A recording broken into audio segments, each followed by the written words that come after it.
Welcome to Tucker Carlson tonight. There were massive protests in Hamburg, Germany today, where thousands gathered to protest a G20 summit meeting attended by the American president. Police had to use fire hoses to maintain order. 15 police officers were hurt in the ensuing chaos.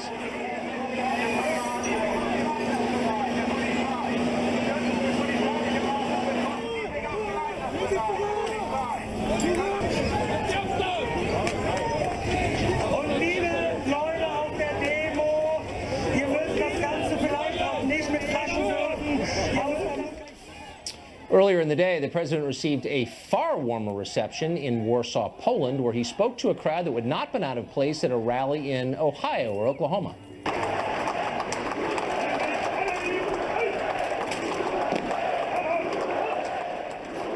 Now, speeches like this are always an occasion for a president to say nice things about the country he's visiting, and President Trump did that. But then he went on to do something unusual. He offered a spirited defense of Western civilization from those who seek its destruction. And who exactly would destroy it? Well, radical Islam, of course, ISIS, brain-dead jihadis, and crazy people with bombs. They are a danger to us, the president explained. But they're hardly the whole problem.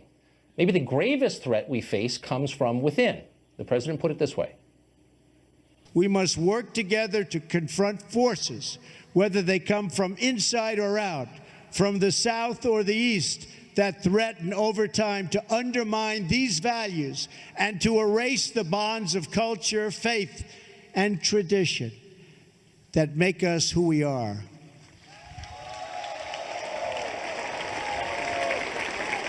If left unchecked, these forces will undermine our courage, sap our spirit, and weaken our will to defend ourselves and our societies. Undermine our courage, sap our spirit. ISIS isn't doing that to us. Our elites are. When they tell us to hate ourselves and our culture and our history, when they teach our children to despise the country that produced them, when they claim that percentage point of annual economic growth is more important than the bonds that connect us to each other. America isn't falling to foreign invaders. It is rotting from within because the people in charge don't think it's worth preserving. You have to love a civilization in order to save it, and they don't. Well, in 141 of the crispest, truest words he has ever spoken, the president reminded the world why the West is worth defending. We are the fastest and the greatest community. There is nothing like our community of nations. The world has never known anything like our community of nations. We write symphonies. We pursue innovation.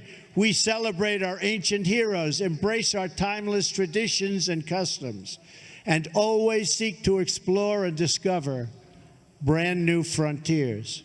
We reward brilliance. We strive for excellence and cherish inspiring works of art that honor God.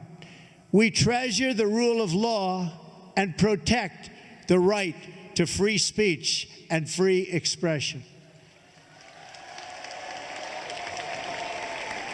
We empower women as pillars of our society and of our success.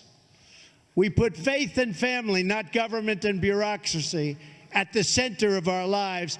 And we debate everything. We challenge everything. We seek to know everything so that we can better know ourselves. And above all, we value the dignity of every human life, protect the rights of every person, and share the hope of every soul to live in freedom.